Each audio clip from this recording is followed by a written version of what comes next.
C'est l'une des formations les plus prisées, celle de manipulateur radio, 700 inscrits pour 33 places en première année.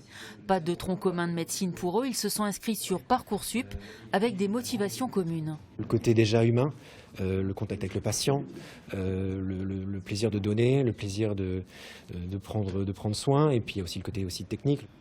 Avec l'éloignement physique réglementaire cette année, l'inconvénient, c'est que les étudiants sont séparés en deux salles, ceux qui suivent le cours en présence du professeur et ceux qui sont en visioconférence.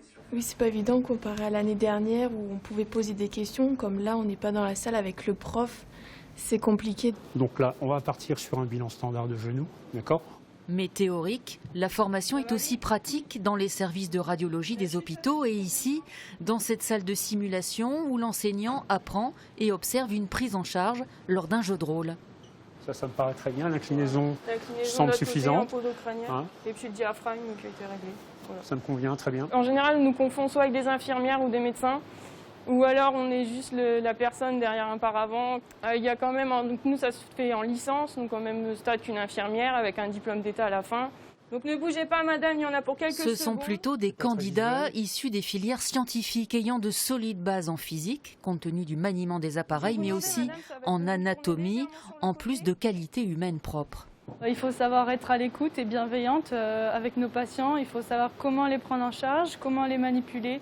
Ils devront aussi connaître le fonctionnement de la radiothérapie pour traiter les cancers. Alors ici, on ne travaille pas avec des patients en totalité, mais des tronçons de corps humain. Parmi les étudiants, deux profils différents, un ingénieur dans l'industrie de 38 ans et un brancardier qui font une reconversion.